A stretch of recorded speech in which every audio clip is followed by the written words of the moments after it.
आज या आपण परमेश्वराच्या वचनाचा अभ्यास या शीर्षक उपदेशासह करूया. आपल्याला देण्यात आलेली बुद्धी. या आपण स्तोत्रसंहिता अध्याय 14 मध्ये परमेश्वराचे वचन पाहूया.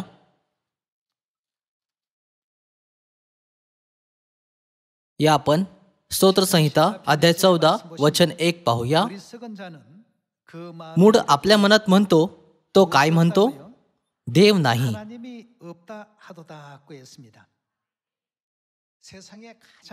मूर्ख लोक म्हणतात परमेश्वर नाही.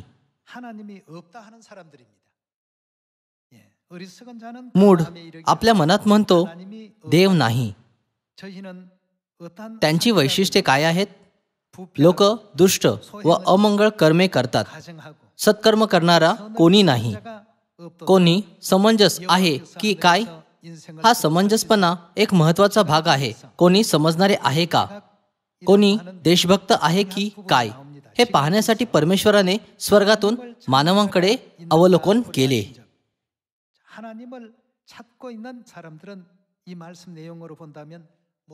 यानुसार परमेश्वराला शोधणाऱ्यांचे वैशिष्ट्य काय आहे? त्यांच्याकडे बुद्धी आहे. या आपण वचन 3 पाहूया. ते सर्व मार्गभ्रष्ट झाले आहेत, एकूण एक बिघडला आहे. सत्कर्म करणारा कोणी नाही, एकही नाही. सर्व दुष्कर्म करणारे अगदी ज्ञानशून्य आहेत काय? ते भाकरी खाल्ल्याप्रमाणे माझ्या लोकांना खातात, परमेश्वराचे नाव घेत नाहीत. पहा, ते अतिशय भयभीत झाले आहेत, कारण देव नीतिमान लोकांत वस्ती करतो. स्तोत्र अध्याय 14 म्हणते की समंजसपणा नसणारे परमेश्वराला शोधत नाहीत. मग समंजसपणा परमेश्वराच्या लोकांचे एक महत्वाचे वैशिष्ट्य नाही का? ज्यांच्याकडे समंजसपणाचा अभाव आहे ते विचार करतील की परमेश्वर नाही. अशा प्रकारे ते भ्रष्ट होतील आणि त्यांची कार्ये वाईट असतील. दुसरीकडे ज्यांच्याकडे बुद्धी आहे त्यांचा कधीच असा अंत होणार नाही. या आपण स्तोत्रसंहिता अध्याय 53 वचन 1 पाहूया. या आपण अध्याय 53 वचन 1 वर एक दृश्य टाकूया. मूढ आपल्या मनात म्हणतो देव नाही. लोक दृष्ट व अमंगळ कृत्य करतात. सत्कृत्य करणारा कोणी नाही. कोणी समंजस आहे की काय? कोणी देशभक्त आहे की काय? हे पाहण्यासाठी देवाने स्वर्गातून मानवांकडे अवलोकन केले. ते एकूण एक मार्गभ्रष्ट झाले आहेत. एकंदर सर्व बिघडले आहेत. सत्कृत्य करणारा कोणी नाही, एकही नाही.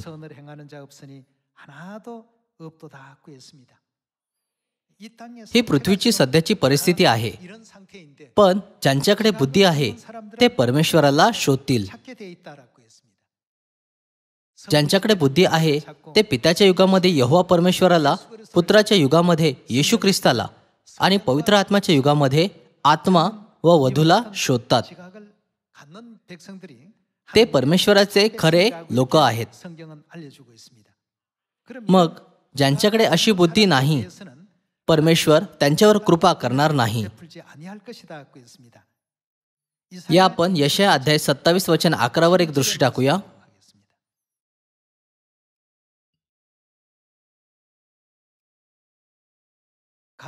त्यांच्या डहाळ्या वाळल्या म्हणजे त्या तोडून टाकतील.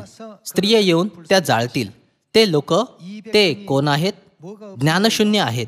म्हणून त्यांच्या उत्पन्नकर्त्याला त्यांचा कळवळा येत नाही. त्यांचा निर्माणकर्ता त्यांच्यावर कृपा करीत नाही.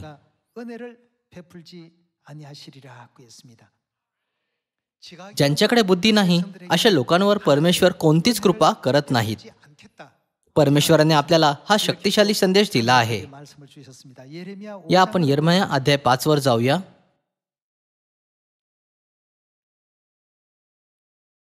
यिर्मया अध्याय 5 वचन 20. याकोब घराण्यामध्ये हे पुकारा आणि यहुदामध्ये जाहीर करून म्हणा की मूर्ख बुद्धिहीन लोका हो, हे आता ऐका. तुम्हाला डोळे असून दिसत नाही, तुम्हाला कान असून ऐकू येत नाही. परमेश्वर म्हणतो, तुम्ही माझे भय धरणार नाही काय? माझ्या पुढे थरथर कापणार नाही काय? मी तर समुद्राला वाळू ही सीमा नेमली आहे.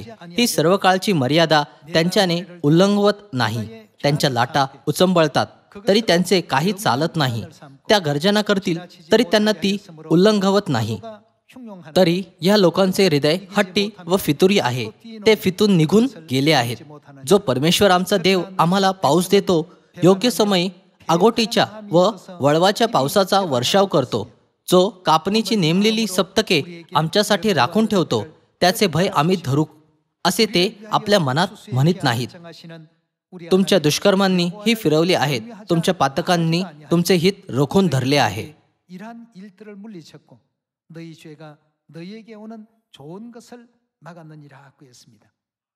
त्यांच्या पापांमुळे त्यांचे हित रोखून धरले आहे. असे का आहे? वचन 21 नुसार या प्रकारचा परिणाम त्या लोकांवर येईल ज्यांच्याकडे बुद्धी नाही. मग परमेश्वर समज असलेल्या लोकांना कसे ओळखतात?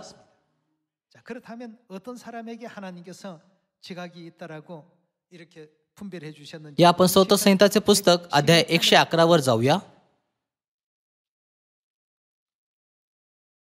या आपण स्तोत्रसंहिता अध्याय 111 वचन 9 वर एक दृष्टी टाकूया. त्याने आपल्या लोकांना उद्धारदान पाठवून दिले आहे. त्याने आपला करार सर्व काळाचा नेमला आहे. त्याचे नाव पवित्र व भययोग्य आहे. परमेश्वराचे भय ज्ञानाचा आरंभ होय. त्याप्रमाणे जे वर्ततात त्या सर्वांना त्यांच्याकडे काय आहे? सुबुद्धी प्राप्त होते.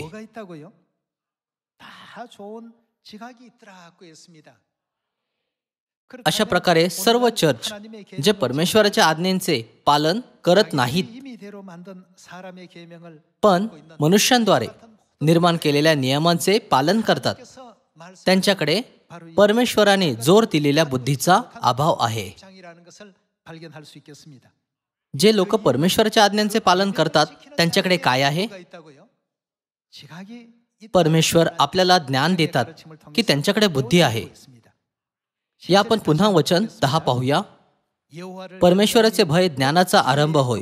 त्याप्रमाणे जे वर्ततात त्या सर्वांना सुबुद्धी प्राप्त होते. त्याचे स्तवन सर्व काळ चालते. या युगामध्ये ज्या लोकांकडे समज नाही, ते आपल्या ओठांनी म्हणतात, मी परमेश्वरावर विश्वास ठेवतो,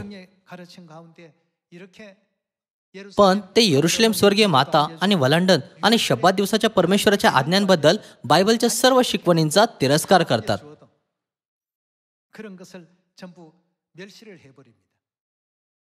जर परमेश्वराच्या आज्ञांचा तिरस्कार केला जातो तर ते खरं तर कोणाचा तिरस्कार करत आहेत? ते परमेश्वराचा तिरस्कार करत आहेत. समजा की एका राजाने शांतीपूर्ण जीवनासाठी एका नियमशास्त्राची स्थापना केली,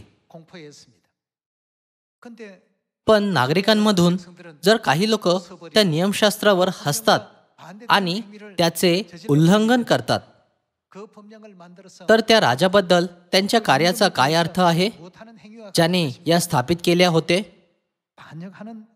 दानिएल अध्याय 9 मध्ये याचे वर्णन फितुरीचे कार्य या रूपात करण्यात आले आहे. म्हणूनच असे लिहिले आहे, परमेश्वराचे भय ज्ञानाचा आरंभ होय. ते कोण आहेत जे परमेश्वराचे भय धरतात? ते तेच आहेत जे परमेश्वराच्या आज्ञांचे पालन करतात. त्यांच्याकडे काय आहे? त्यांच्याकडे चांगली बुद्धी आहे. आज या आपण जाणून घेऊया की हे लोक कोण आहेत. या आपण प्रकटीकरण अध्याय 12 वचन 17 वर जाऊया. तेव्हा अजगर स्त्रीवर रागावला. जेव्हा आपण वचन 7 मधून वाचतो तेव्हा अजगर, जो दियाबल व सैतान म्हटलेला आहे, तो जुनाट साप आहे. तेव्हा अजगर स्त्रीवर रागावला आणि ते काय पाळतात? देवाच्या आज्ञा पाळणारे व येशू ख्रिस्ताविषयी साक्ष देणारे तिच्या संतानांपैकी बाकीचे जे लोक होते त्यांच्याबरोबर लढाई करण्यास तो निघून गेला आणि तो समुद्राच्या वाळूत उभा राहिला. परमेश्वर त्यांच्याबद्दल काय म्हणतात जे त्यांच्या आज्ञा पाळतात? प्रत्येक युगामध्ये त्यांच्याकडे परमेश्वराने दिलेली बुद्धी असते. आपल्याकडे ही बुद्धी असली पाहिजे. जर आपण याचा आत्मज्ञान या रूपात विचार केला तर याला समजणे सोपे असेल. परमेश्वराने त्या लोकांना चांगली बुद्धी देण्याचा वादा केला जे परमेश्वराला स्वीकारतात व त्यांच्याकडे दृढ विश्वास आहे. 그 좋은 지각은 결국 하나님의 존재를 인정하고 또 하나님에 대한 믿음을 굳건하게 가지는 사람들에게 허락하신다고 했습니다. प्रकटीकरण अध्याय 12 मधील स्त्रीची उरलेली संतती विश्वासूपणे काय पाळतात? 지키고 있는 무리들입니까? ते देवाच्या आज्ञा पाळणारे आहेत. 이렇게 표현하고 있습니다.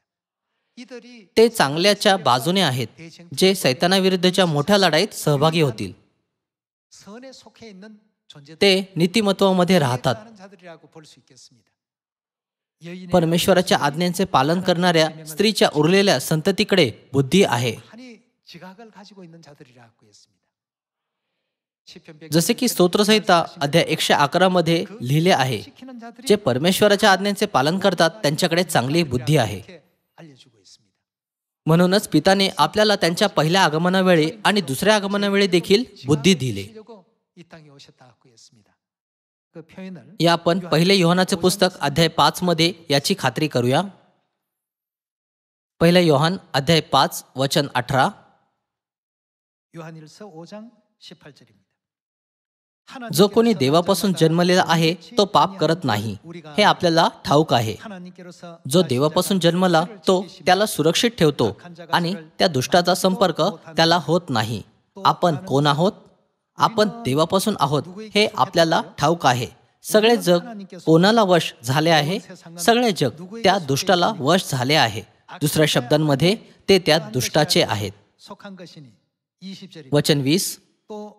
आपल्याला ठाऊक आहे की देवाचा पुत्र आला आहे आणि जो सत्य आहे. त्यांनी आपल्याला काय दिले आहे? त्यांच्या पहिल्या आगमनाचा आणि दुसऱ्या आगमनाचा उद्देश आपल्याला बुद्धी देणे हा होता. त्याला ओळखण्याची बुद्धी त्याने आपल्याला दिली आहे. ज्यांनी बुद्धी प्राप्त केली ते काय ओळखतील? ते परमेश्वराला ओळखतील. जो सत्य आहे त्याच्या ठाई म्हणजे त्याचा पुत्र येशू ख्रिस्त याच्या ठाई आपण आहोत. हाच खरा देव आणि सार्वकालिक जीवन आहे. येथे बायबल आपल्याला शिकवते की परमेश्वर या पृथ्वीवर आपल्याला बुद्धी देण्यासाठी आले म्हणजे आपण खऱ्या परमेश्वराला ओळखू शकू. पिताच्या युगामध्ये ते पिता परमेश्वर यहोवा होते. पुत्राच्या युगामध्ये ते पुत्र परमेश्वर येशू ख्रिस्त होते. आणि पवित्र आत्म्याच्या युगाबद्दल काय? आपण आत्मा आणि वधूला म्हणजेच पिता परमेश्वर आणि माता परमेश्वराला ओळखणार. शेवटी हे परमेश्वराच्या आज्ञेच्या माध्यमातून होते. या कारणास्तव पवित्र आत्म्याच्या युगामध्ये आल्यावर परमेश्वराने काय केले? त्यांनी नवीन कराराला पुनर्स्थापित केले. आपल्या संतानांना नवीन करार देण्यामध्ये परमेश्वराची काय इच्छा होती? हे त्यांच्या संतानांना बुद्धी देण्यासाठी होते. फक्त तेव्हाच आपण कोणाला ओळखणार? आपण परमेश्वराला ओळखणार. सर्व लोकांनो, जर आपण शब्दात दिवस, वल्हांडण किंवा सणांना ओळखणार नाही तर जरी आपण वचन 1000 वेळा वाचले तरी देखील आपण यशाया अध्याय 25 मध्ये लिहिलेल्या या वचनांना समजू शकलो असतो का? त्या दिवशी ते म्हणतील, पहा हा आमचा देव. अजिबात नाही. राखून ठेवलेल्या द्राक्षरसाने तो मृत्यू कायमचा नाहीसा करतो. जरी हे भविष्यवाणीमध्ये लिहिलेले असले तरी आपण याला समजू शकलो असतो का? आपण याला फक्त याप्रमाणे समजले असते, परमेश्वर द्राक्षरसाने एक सामान्य मेजवानी तयार करतात. जर आपल्याला हे समजत नसले की परमेश्वर मृत्यूला कायमचा नाश करण्यासाठी बायबलमधील कोणत्या द्राक्षरसाचा वापर करतात, तर जरी मापे जे शाही गुप्त निरीक्षकाचे चिन्ह आहे प्रकट झाले, दुसऱ्या शब्दांमध्ये नवीन कराचा वलांडण सण प्रकट झाला, तरीही आपण विचार करणार हे कशासाठी आहे? जे परमेश्वराच्या नियमशास्त्राचे पालन करतात त्यांच्याकडे चांगली बुद्धी आहे. अशा प्रकारे हरवलेल्या नियमांचे, विधींचे आणि नियमशास्त्रांचे परमेश्वर काय करतील? आपल्याकरता त्यांना पुनर्स्थापित करण्यासाठी ते या पृथ्वीवर येतील. त्यांनी आपल्यासाठी आणखी काय केले? 어떻게 했습니까? त्यांनी आपल्याला ते शिकवले देखील. 해주신다고 했습니다. या आपण योहानाचे पुस्तक अध्याय 6 वचन 45 वर एक दृष्टी टाकूया.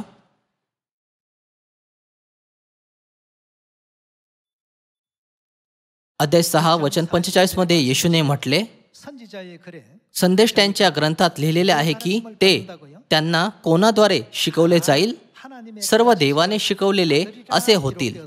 जो कोणी पित्याचे ऐकून शिकला आहे तो माझ्याकडे येतो. 내게로 오느니라고 했습니다. 하나님께서 परमेश्वराने मानवजातीला काय शिकवले? 뭘 가르치셨을까? 자, या आपण पवित्र आत्म्याच्या युगाशी संबंधित भविष्यवाण्यांना पाहूया.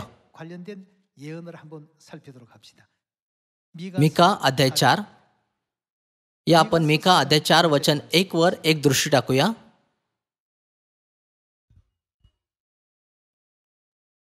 शेवटल्या दिवसात, दुसऱ्या शब्दांमध्ये शेवटच्या युगात असे होईल की परमेश्वराच्या मंदिराचा डोंगर पर्वतांच्या माथ्यावर स्थापण्यात येईल आणि सर्व डोंगरांवरून तो उंच होऊन त्याकडे राष्ट्रे लोटतील.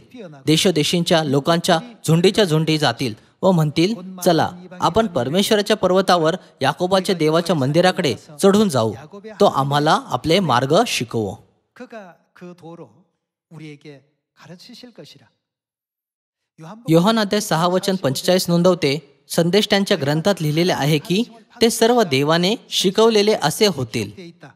예언되어 있다라고 याची अगोदरच भविष्यवाणी करण्यात आली आहे. 선지자의 여러 संदेश त्यांच्या अनेक नोंदींपैकी मिका अध्याय 4 मध्ये असे म्हटले आहे, तो आम्हाला आपले मार्ग शिकवो. 도로 우리에게 가르치신다고 했습니다.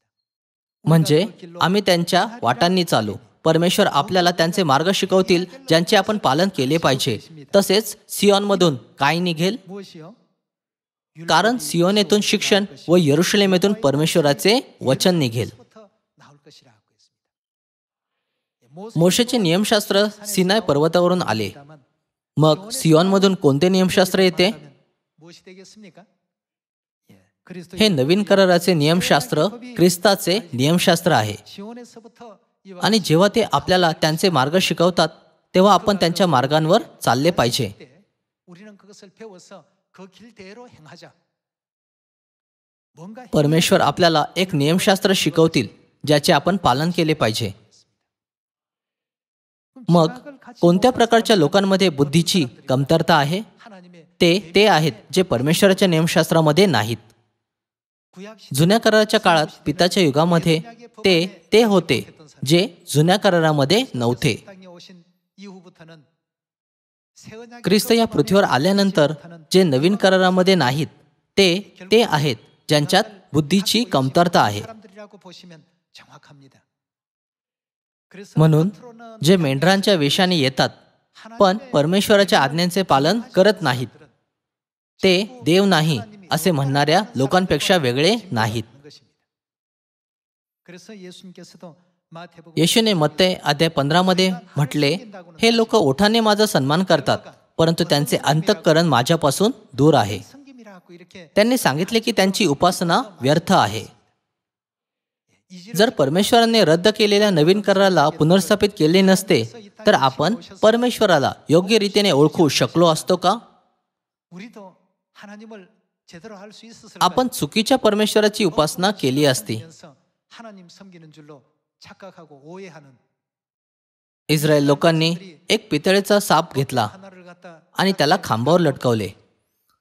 800 पेक्षा जास्त वर्षांपर्यंत त्यांनी विश्वास ठेवला की पितळेच्या सापाकडे एका प्रकारची चमत्कारिक शक्ती आहे. 살려내는 아주 हे विषारी सापाने चावलेल्या कोणत्याही व्यक्तीला बरे करू शकते. 정신을 가지고 우상 या मानसिकतेने त्यांनी इतक्या लांब काळापर्यंत एका मूर्तीची पूजा केली. 우리는 मग आपण आपला विश्वास कसा वाढवला पाहिजे? 우리의 그 신앙이 आपण परमेश्वराद्वारे आपल्याला शिकवलेल्या नियमशास्त्राच्या आधारे आपला विश्वास वाढवला पाहिजे 새 언약의 आणि नवीन कराच्या माध्यमातून परमेश्वराच्या जवळ आले पाहिजे. 가까이 나아가서 새 언약의 नवीन कराशिवाय आपण परमेश्वराला ओळखू शकतो का? 가 없습니까? या गलती करास अध्याय 3 वचन 23 वर एक दृष्टी टाकूया.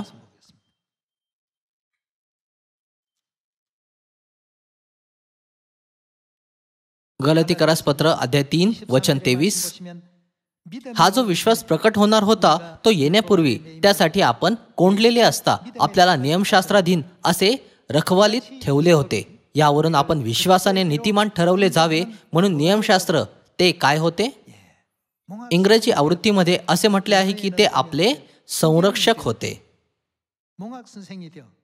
म्हणून नियमशास्त्र आपल्याला ख्रिस्ताकडे पोहोचवणारे बालरक्षक होते. जुन्या कराराची भूमिका फक्त तोपर्यंत टिकली. असे लिहिले आहे की ख्रिस्त या पृथ्वीवर आल्यावर नियमशास्त्राचा अंत झाला. जुन्या कराराचा शेवट ख्रिस्त होते. जसे की आपण योहान अध्याय 5 मध्ये पाहतो, बायबल कोणाबद्दल साक्ष देते? येशूने म्हटले, हे पवित्र शास्त्र माझ्याबद्दल साक्ष देते. अशा प्रकारे शब्बात दिवसाचा नियम आणि वलांडनाचा नियम या सर्वांमध्ये एक भविष्यसूचक इच्छा होती. कोणाच्या बलिदानाचे रक्त प्रकट होणार होते?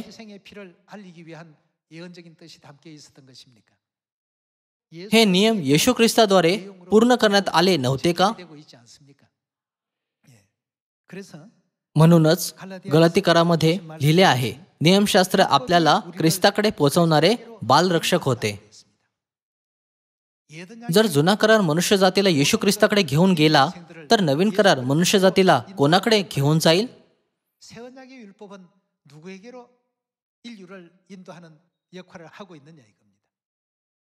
शेवटी नियमशास्त्राचा निष्कर्ष परमेश्वर आहे. अशा प्रकारे वल्हंडनाची भाकर आणि द्राक्षरस कशाचे प्रतीक आहेत? ते परमेश्वराच्या शरीराचे आणि रक्ताचे प्रतीक नाहीत का? परमेश्वराने आपल्याला नियमशास्त्राद्वारे ज्ञान दिले आहे. फक्त आज्ञांचे पालन करणाऱ्यांकडे बुद्धी आहे. जेव्हा परमेश्वर या पृथ्वीवर आले तेव्हा त्यांनी आपल्याला परमेश्वराला योग्यरित्या ओळखण्यासाठी बुद्धी आणि आत्मिक डोळे दिले. म्हणून प्रकटीकरण अध्याय 22 नुसार पवित्र आत्म्याच्या युगामध्ये नवीन करार आपल्याला कोणाकडे घेऊन जातो? या आपण अध्याय 22 वचन 17 पाहूया.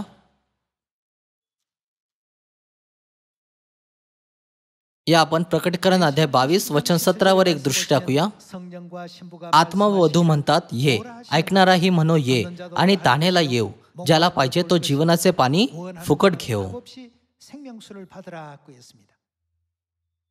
मग आत्मा आणि वधूला ओळखण्यासाठी आपण काय जाणून घेतले पाहिजे? आपण परमेश्वराच्या आज्ञांना जाणून घेतले पाहिजे. आज्ञा एका शिडीप्रमाणे कार्य करतात, ज्या आपल्याला परमेश्वराला ओळखण्याकडे घेऊन जातात. अगदी त्याप्रमाणेच नियमशास्त्राने आपल्या मार्गदर्शकाच्या रूपात कार्य केले, जे आपल्याला परमेश्वराकडे घेऊन जाते. जसे जुन्या कराराने केले होते, अगदी तसेच नवीन करार आपल्याला परमेश्वराकडे घेऊन जाण्यात एक भूमिका साकारतो. जर आपल्याला वलांडनाबद्दल समजले नसते तर यशाया अध्याय 25 वचन 4 मध्ये काय लिहिले आहे ते आपल्याला समजले असते का? राखून ठेवलेल्या द्राक्षरसाने जे मृत्यू कायमचा नाहीसा करतात ते आपले परमेश्वर आहेत. आपण ते दृश्य समजू शकलो असतो का? याला कधीच समजले जाऊ शकत नव्हते. वलांडनाच्या दिवशी येशूने आपल्या शिष्यांना म्हटले, ही भाकर माझे शरीर आहे आणि हा प्याला माझ्या रक्तात नवीन करार आहे. आपण याला कधी समजू शकलो नसतो. याशिवाय आपण योहान अध्याय 6 वचन 53 आणि 54च्या वचनाला कधीच समजू शकलो नसतो. जो माझा देह खातो व माझे रक्त पितो त्याला सार्वकालिक जीवन प्राप्त झाले आहे आणि मीच त्याला शेवटल्या दिवशी उठवीन. एदेन बागेमध्ये जीवनाचे झाड सार्वकालिक जीवन देत होते. पण योहानकृत शुभवर्तमानामध्ये येशूने आपल्याला शिकवले की जो त्यांचे मांस आणि रक्त खातो म्हणजेच वलांडन सण पाळतो त्याच्याकडे सार्वकालिक जीवन आहे. आपण या संबंधाला छाया आणि वास्तविकतेच्या रूपात कसे समजू शकतो? जसे की आपण वलांडनाबद्दल शिकलो आहोत म्हणून हे सर्व समजत नाही का? आपण हे देखील समजू शकत नाही का की आपण सियोनमध्ये आहोत जेथे सण पाळले जातात, पण लोक सण पाळत नाहीत आणि परमेश्वराच्या आज्ञाही पाळत नाहीत. अशा प्रकारे त्यांच्याकडे बुद्धी कशी असू शकते? परमेश्वराला ओळखण्यासाठी त्यांच्याकडे कधीच आत्मिक डोळे असू शकत नाहीत. 그들에게는 त्यामुळे त्यांचा परिणाम काय असेल? 결과가 온다고 하셨는지.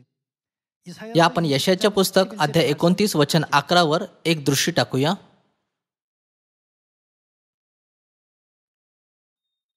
यशाया अध्याय 29 वचन 11. सगळं दृष्टांत म्हणजे संपूर्ण बायबल तुम्हाला ते काय आहे?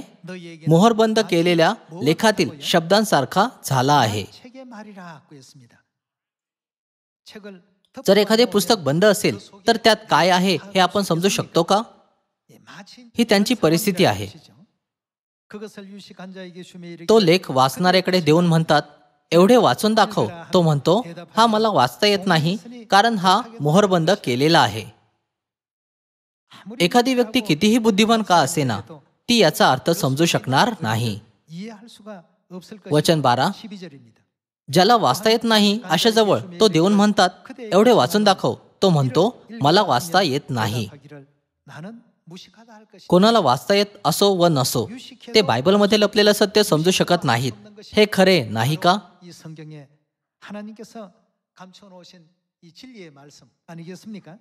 वचन 13. प्रभू म्हणाला आहे की हे लोक माझ्या समीप येऊन आपल्या तोंडाच्या शब्दांनी माझा सन्मान करतात, तरी माझ्यापासून आपले अंतःकरण, त्यांचे अंतःकरण कसे आहेत? दूर राखतात आणि हे माझे भय बाळगतात. ते केवळ त्यांची उपासना कशावर आधारित आहे? मनुष्यांनी पढवलेल्या आज्ञेप्रमाणे बाळगतात. हा एक महत्वाचा मुद्दा आहे. ज्यांना परमेश्वराच्या आज्ञेद्वारे शिकवले गेले आहे त्यांच्याकडे परमेश्वराला ओळखण्याची चांगली समज आहे. या आपण वचन 14 पाहून समजून घेऊया की ज्यांना मनुष्यांचे नियम शिकवले गेले आहेत त्यांचे काय होईल. तर पहा, मी ह्या लोकांशी अद्भुत प्रकारे वर्तण्यास प्रवृत्त होतो. मी अद्भुत व आश्चर्यकारक कृत्य करीन. दुसऱ्या शब्दांमध्ये हे काहीतरी खूप विचित्र असेल. तेव्हा त्यांच्यातील ज्ञानांचे ज्ञान, त्यांच्या बुद्धीचे काय होईल? नष्ट होईल. त्यांच्यातील बुद्धिमानांची बुद्धी काय होईल? लुप्त होईल. आज त्यांच्या आत्मिक स्थितीमुळे बायबल पाहत असूनही ते वलांडन, दुसऱ्यांदा येणारे ख्रिस्त किंवा स्वर्गीय माताला पाहू शकत नाहीत. परमेश्वराने सर्व ज्ञान आणि बुद्धीला नष्ट केले. असे यामुळे आहे कारण की त्यांना मनुष्यांच्या नियमांप्रमाणे शिकवले जात आहे. आपण किती भाग्यवान आहोत. मिकाच्या भविष्यवाणीनुसार परमेश्वर या पृथ्वीवर आले. तो आम्हाला आपले मार्ग शिकवू, ज्याद्वारे आपल्याला नवीन कराच्या माध्यमातून स्वर्गीय माताबद्दल जागृत केले जाऊ शकेल, ज्या स्वर्गीय पित्यानंतर येणार आहेत. या कारणास्तव पिताने आपल्यासाठी ही शिकवण सोडली. अलिशाने एलियाचे पालन केले, यहोशुआने मोशेचे पालन केले, पेत्राने येशूचे पालन केले. मी माताचे पालन करतो. त्यांनी असे देखील म्हटले, जसे मी तुम्हाला केले तसे तुम्हीही करावे म्हणून मी तुम्हाला कित्ता घालून दिला आहे. या युगामध्ये पुष्कळ खोट्या शिकवणी आहेत. लोकांच्या मनाला भुरळ घालणाऱ्या अशा अनेक खोट्या गोष्टी आहेत. आपण स्त्रीची संतती आहोत जी परमेश्वराच्या आज्ञांचे पालन करते.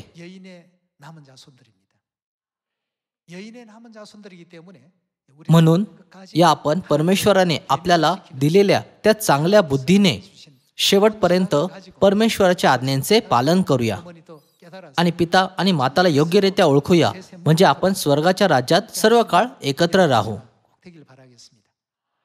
आजकाल आपण हा प्रश्न वारंवार प्राप्त करतो. जरी इतर लोक बायबल वाचतात तरी ते याला का समजू शकत नाहीत?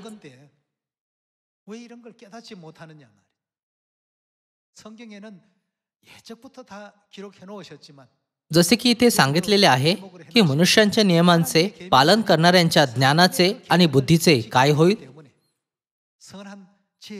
ज्ञानांचे ज्ञान नष्ट होईल. त्यांच्यातील बुद्धिमानांची बुद्धी लुप्त होईल.